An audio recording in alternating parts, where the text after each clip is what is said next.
Bharatiya Janata party Maharashtra प्रदेश के अध्यक्ष श्री देवेंद्र फडणवीस और आरपीआई के राष्ट्रीय अध्यक्ष और सांसद श्रीमान रामदास जी अठावले, नेता प्रतिपक्ष विधान परिषद श्री विनोद जी तावड़े, यहां के पूर्व सांसद आदरणीय राम नाईक जी, श्री अतुल भातलकर जी, श्री जयप्रकाश जी मिश्रा, श्री चिंतामणि जी भावे, श्री गौतम जी सोनवड़े, श्री जयप्रकाश जी ठाकुर, श्री भाई गिरकर जी, श्री अरुण देव जी, श्री काका साहेब, श्री विनोद घोसालकर जी, आमदार शिवसेना श्री आर्यू सिंह, श्री आरडी यादव, नगर सेवक श्रीमती शैलजा गिरिकर, विनोद जी शेलार, ज्ञान मूर्ति जी शर्मा और स्थानिक नगर सेवक सुनीता यादव जी, और हमारे अभी बागपत संसदीय निर्वाचन क्षेत्र से उत्तर प्रदेश में जिन्होंने अजीत सिंह के खिलाफ चुनाव लड़ा है, श्री सत्यपाल सिंह जी,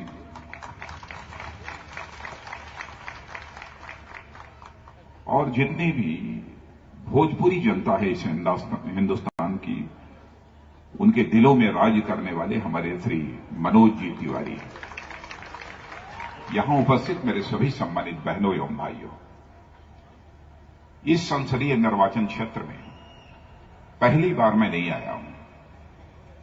इसके पहले भी कई बार कई स्थानों पर सार्वजनिक सभाओं को संबोधित कर चुका हूं। मैं जानता हूं यहां से हमारे आदरणीय राम नाईक जी सांसद हुआ करते थे। आज के कुछ महीनों पहले राम नाईक जी मुझसे मिले और उन्होंने कहा कि मेरी अवस्था हो चुकी है, 75 को मैं पार कर चुका हूं। मैं चाहता हूं कि किसी नवयुवक को अब हमारे संसदीय निर्वाचन क्षेत्र से प्रत्याशी बनना चाहिए। मैं चुनाव नहीं लड़ना चाहता हूं।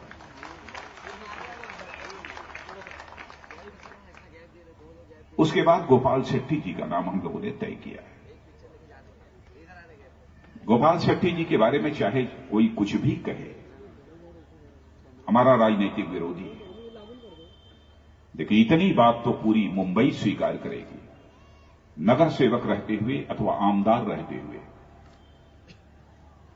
एक व्यक्ति भी, चाहे हमारा वह राजनीतिक विरोधी क्यों न हो, यह उंगली उठाकर नहीं कह सकता है कि हमारे गोपाल शेट्टी के दामन पर कोई भ्रष्टाचार की दाग लगी है।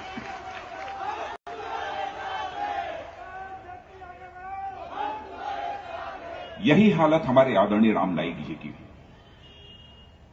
और मैं कहना चाहूंगा कि आदरणीय राम नाईक जी, आपने जो अपना उत्तराधिकारी गोपाल शेट्टी जी को चुना है, उसके लिए मैं आपको बधाई देता हूं।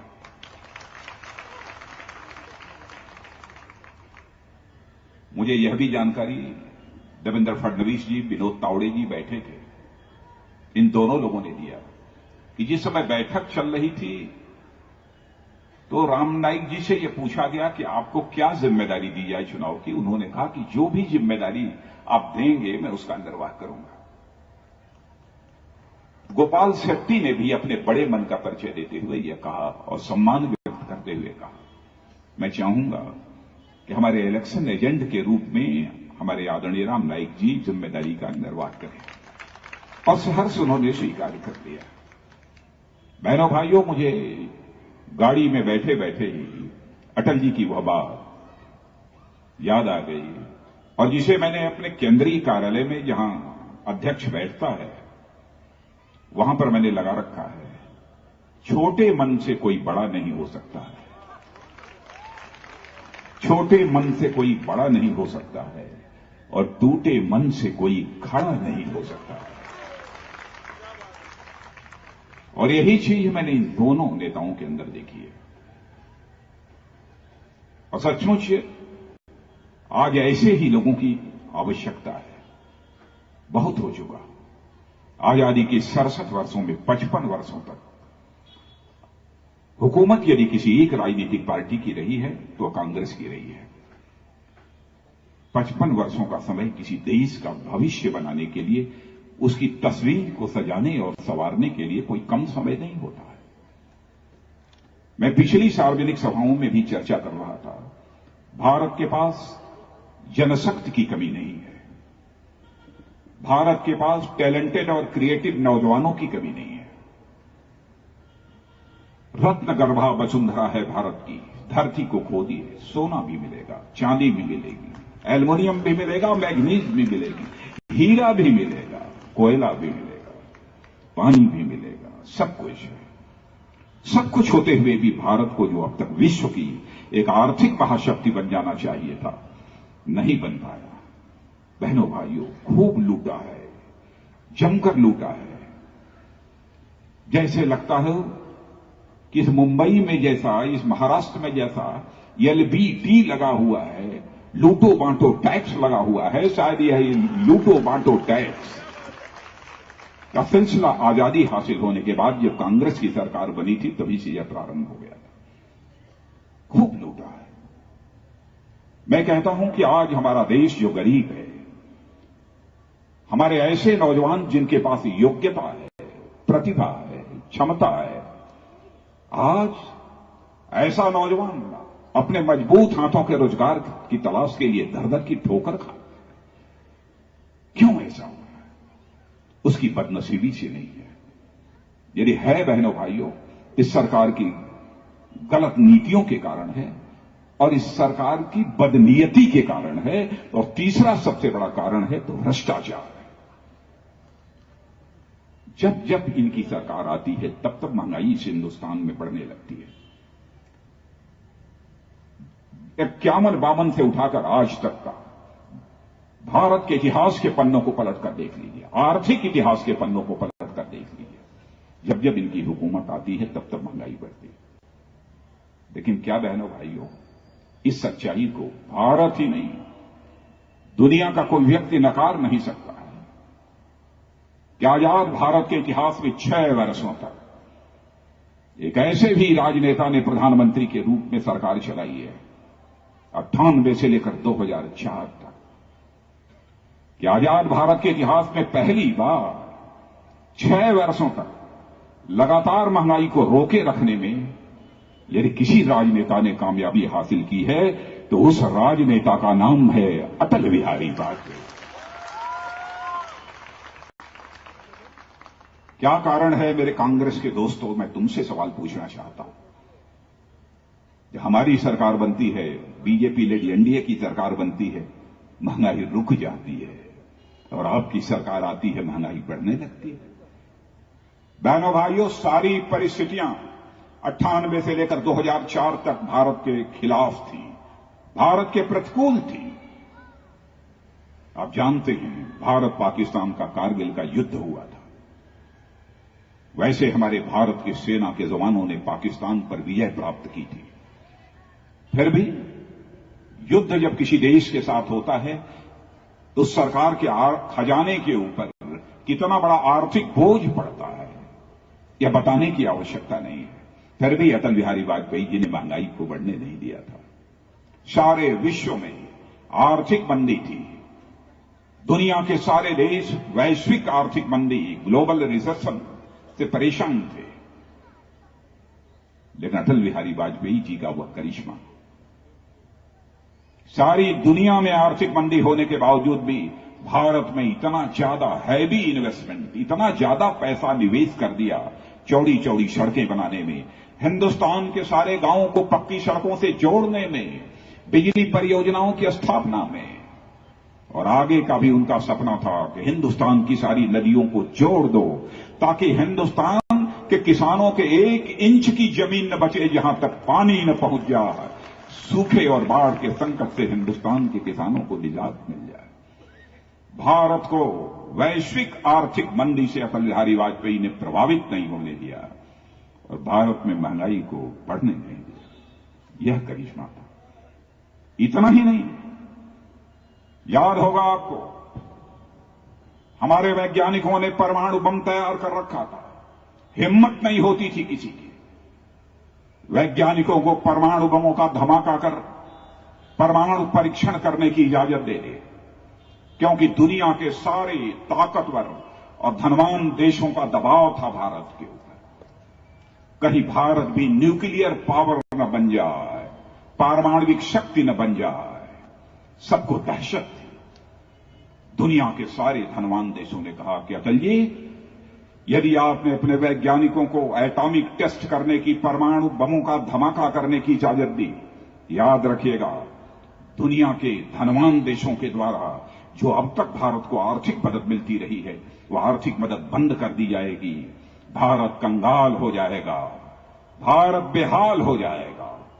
लेकिन राष्ट्रीय स्वाभिमान के धनी अटल बिहारी वाजपेयी ने दुनिया की परवाह न करते हुए दो टूक शब्दों में अपने वैज्ञानिकों से कहा, ऐ मेरे वैज्ञानिकों, जाओ राजस्थान की वीर भूमि पर जितने बमों का पोखरण में धमाका करना चाहते हो, उतने बमों का धमाका करके अपने परीक्षण का काम पूरा करो। बहनों भाइयों, एक दो नहीं, 5-5 बमों के धमाके हो गए। परमाणु परीक्षण का काम पूरा हो गया। भारत विश्व की एक पारमाणविक शक्ति बनने की ओर अपने कदम आगे बढ़ा दिए। सारे दुनिया के लोगों ने भारत को आर्थिक मदद देनी बंद कर दी। फिर भी अटल बिहारी वाजपेयी ने महंगाई नहीं बढ़ने दिया था।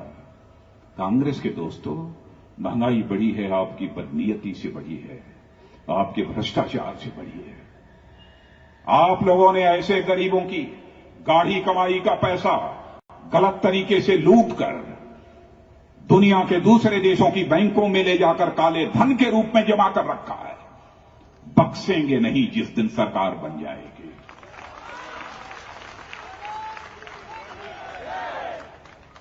बहनों भाइयों, आपकी गाढ़ी कमाई का पैसा लाखों करोड़ दुनिया के दूसरे देशों की बैंकों में जो रखा है, उसे लाने के लिए 100 दिन के अंदर ही सरकार बनने के बाद हम कार्रवाई प्रारंभ करेंगे। वह पैसा हिंदुस्तान की बैंकों में लाएंगे, गरीबी दूर करेंगे, नौजवानों के मजबूत हाथों को रोजगार मुहैया कराएंगे।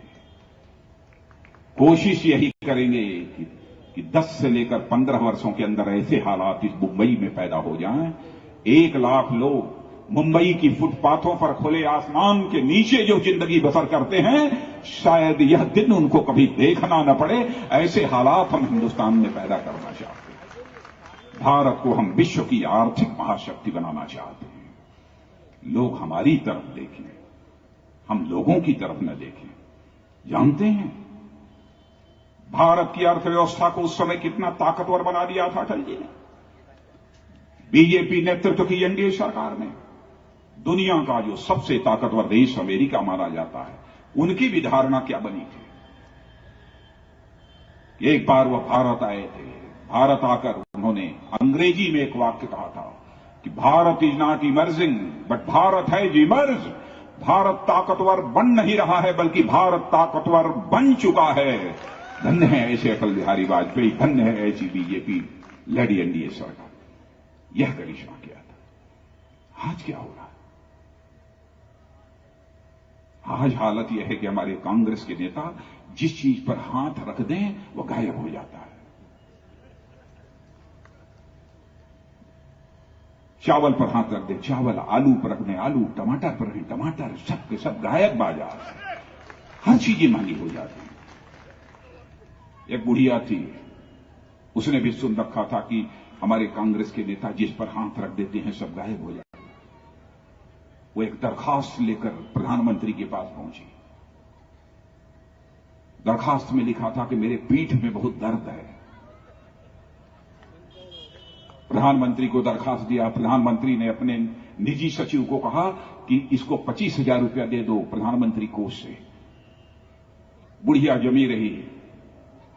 प्रधानमंत्री ने सोचा कि जा क्यों नहीं रही है, पूछा क्या है बुढ़िया, तो उसने कहा कि अरे बाबू प्रधानमंत्री जी, कहा इसको 50,000 दे दो। उसकी पूरी बात नहीं सुनी, करिए 50,000 दे दो। बुढ़िया ने कहा साहब इससे भी काम नहीं चलेगा, हमको पैसा नहीं चाहिए। हमने सुना है प्रधानमंत्री जी कि जिस चीज पर आप हाथ रख देते हैं वह गायब हो जाता है। मेरे पीठ में भी दर्द है, मेरे पीठ पर हाथ रख दीजिए, मेरा पीठ का दर्द गायब हो जाए। यह है ऐसी सरकार। यह हाथ रख दे वही गया। क्या क्या नहीं किया है लोगों ने। इस देश की मानी जानी एजेंसी बहनों भाइयों, कंट्रोलर एंड ऑडिटर जनरल ने अपनी रिपोर्ट में कहा है 5.5 लाख करोड़ रुपए का इन लोगों ने घोटाला किया है। खेल कूद अंतर्राष्ट्रीय जगत का कॉमनवेल्थ गेम जिसे कहते हैं उसमें भी पैसा खाया। मोबाइल जो तरंगें जो चलती हैं, वेव्स, 2G स्पेक्ट्रम जो तरंगें चलती हैं हवा में, जिसके माध्यम से आपका मोबाइल काम करता है, उन तरंगों को भी बेच खाया है इन लोगों ने। 2G स्पेक्ट्रम का घोटाला आपने सुना होगा। इतना ही नहीं, सबसे काली चीज जो इस धरती पर है, कोयला, उसमें भी पैसा इन लोगों ने खा लिया है। जिसे रेल से आप आते जाते हैं, उस रेल में भी पैसा खा लिया है। इतने घोटालों पर घोटाले हुए हैं। हालत यह हो गई है। मैं कहता हूं क्यों इतनी दुर्गति भारत की हो रही है।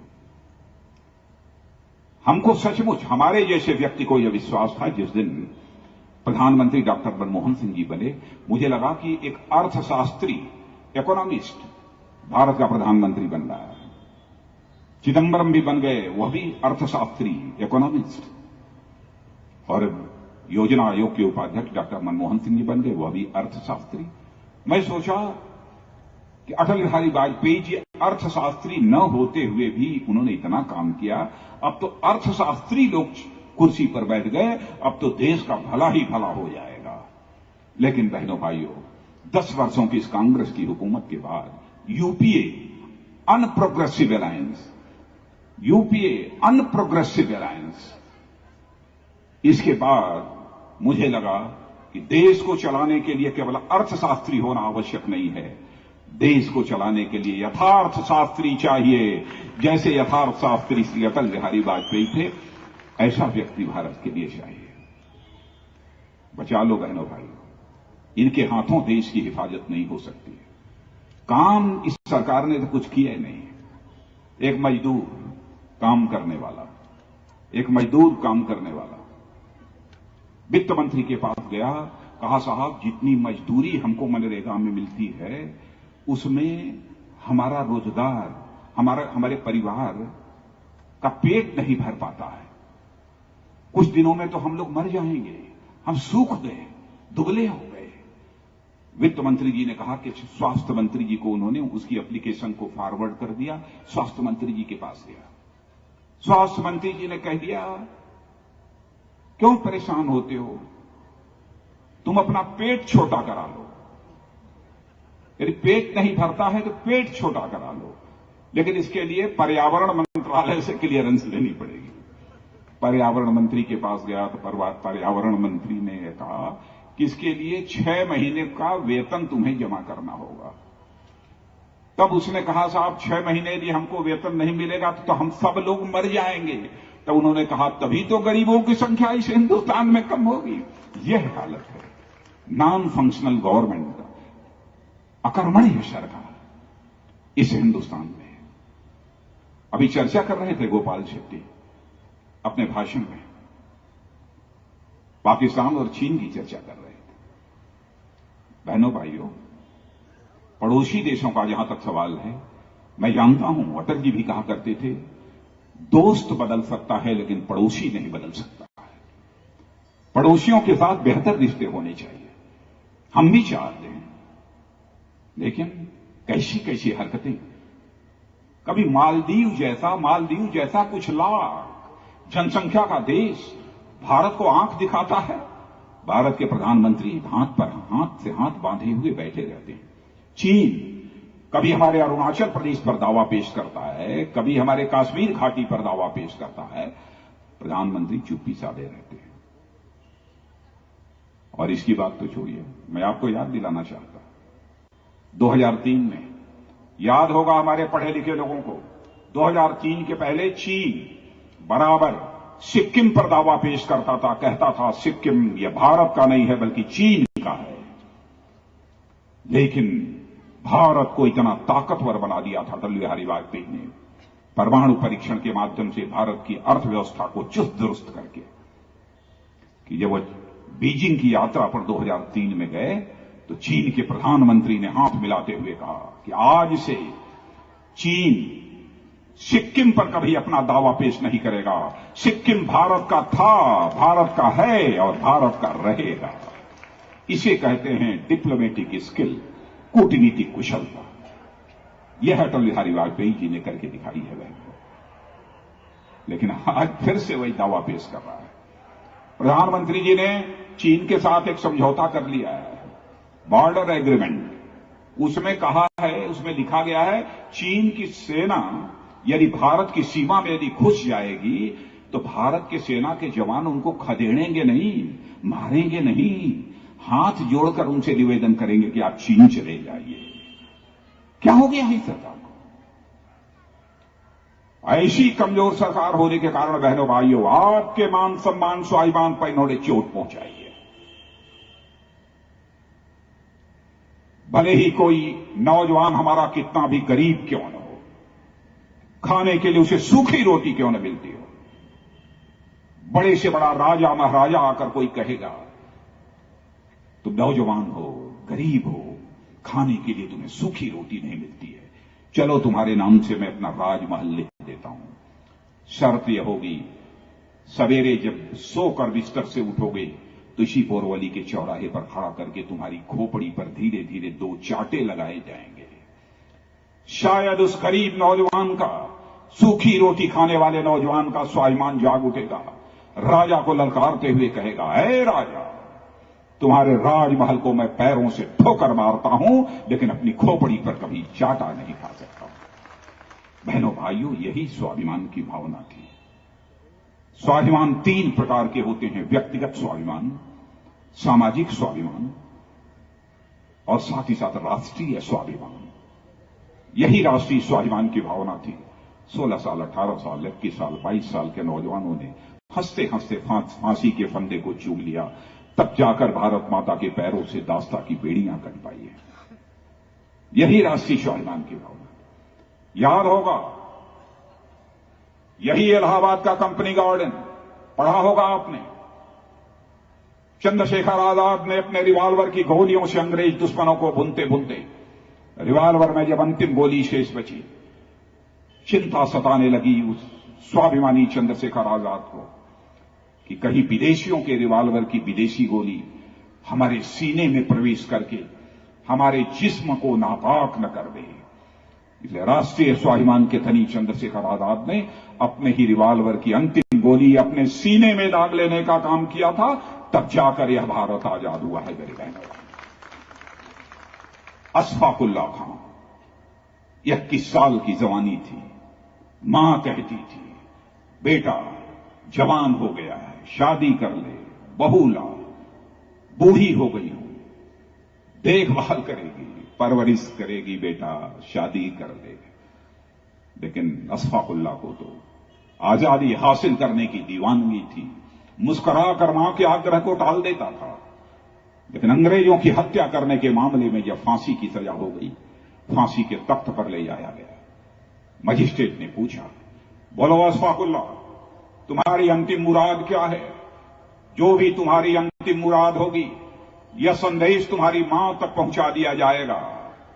अशफाकुल्लाह खां ने उसी फांसी के तख्त से मुस्कुराते हुए कहा, ऐ मजिस्ट्रेट, जाकर मेरी मां तक यह संदेश पहुंचा दे, तुम्हारा बेटा अशफाकुल्लाह आज फांसी के तख्त पर खड़े होकर अपनी शादी रचाने जा रहा है, तुम्हारी मुराद पूरी करने जा रहा है।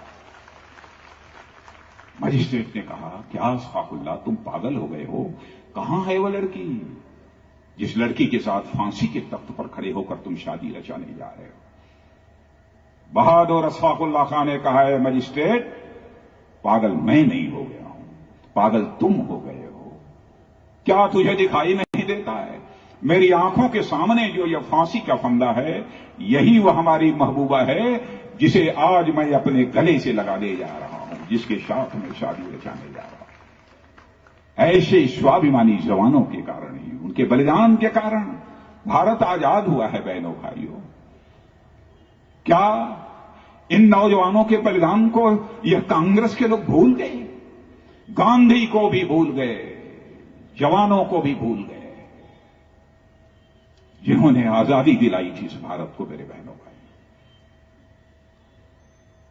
क्या कारण है? गरीब माताओं की कोख से पैदा हुआ नौजवान अपने सीने का बटन खोलकर भारत की सीमाओं की रक्षा करने के लिए सीमा पर जाता है।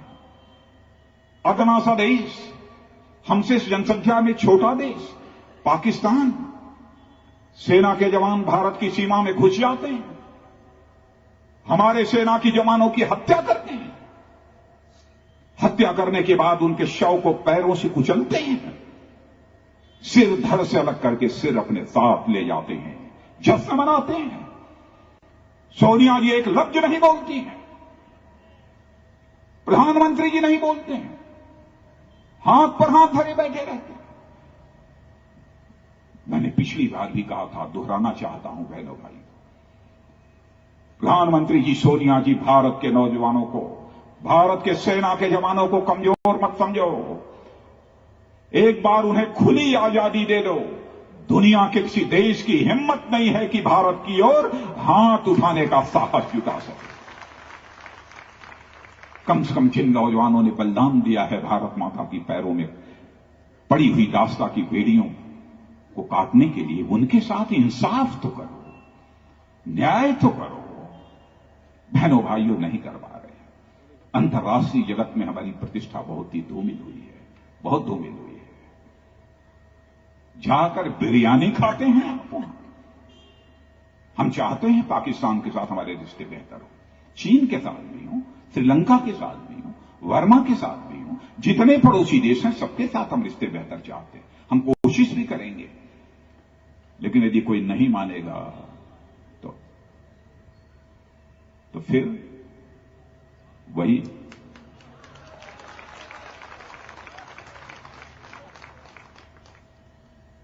बहुत सोच समझकर हम लोगों ने अपने प्रधानमंत्री के उम्मीदवार के रूप में नरेंद्र भाई मोदी को पेश किया।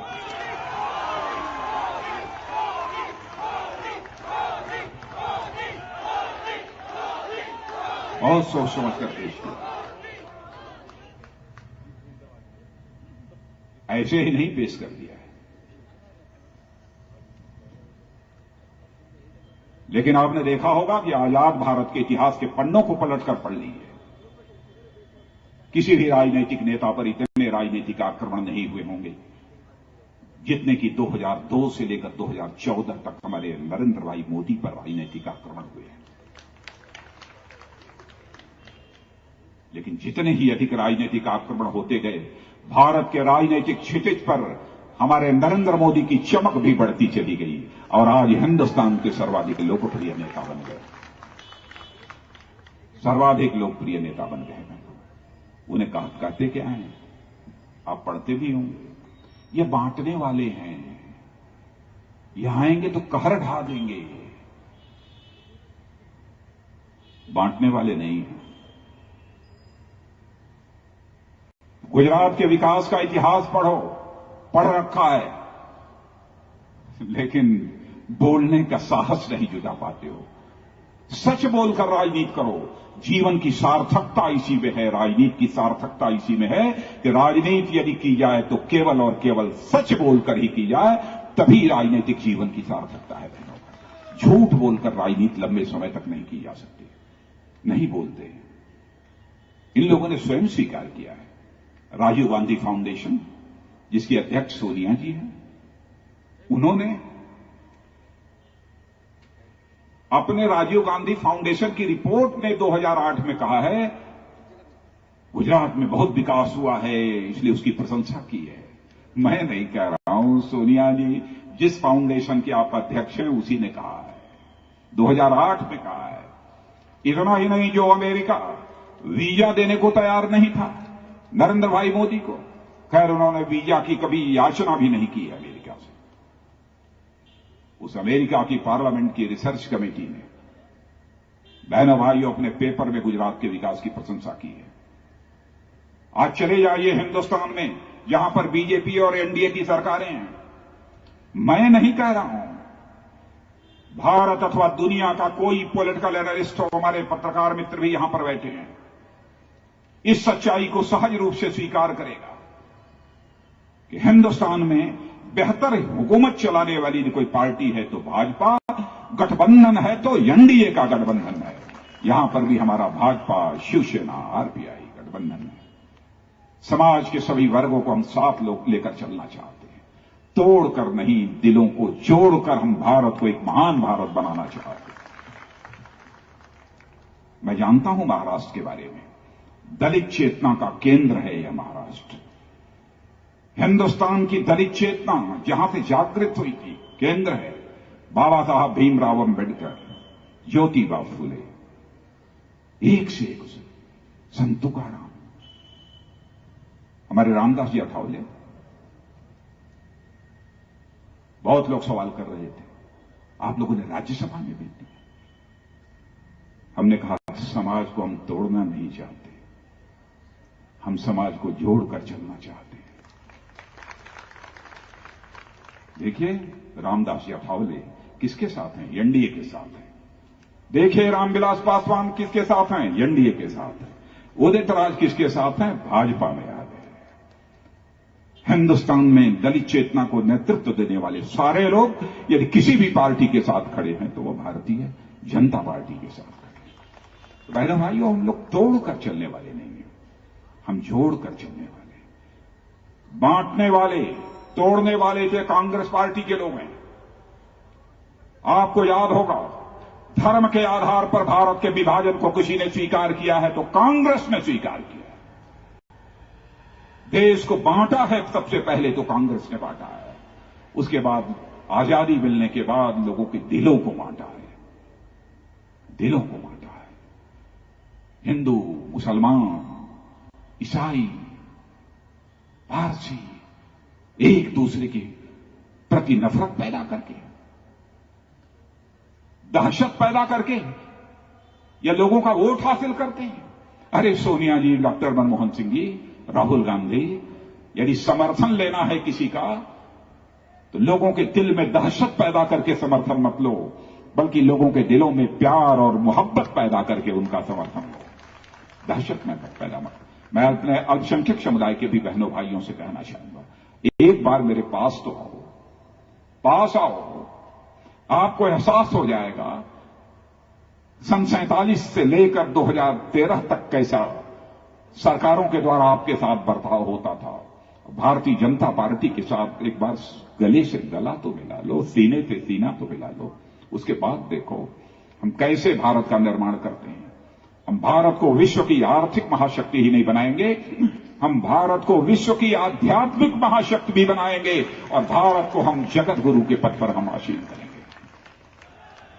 अपने अपने धर्मों का पालन करने की सबको खुली आजादी होगी। महत्वपूर्ण फैसले जो हमको करने होंगे सबको साथ लेकर हम फैसले करेंगे, ऐसे नहीं करेंगे, मिलकर चलो।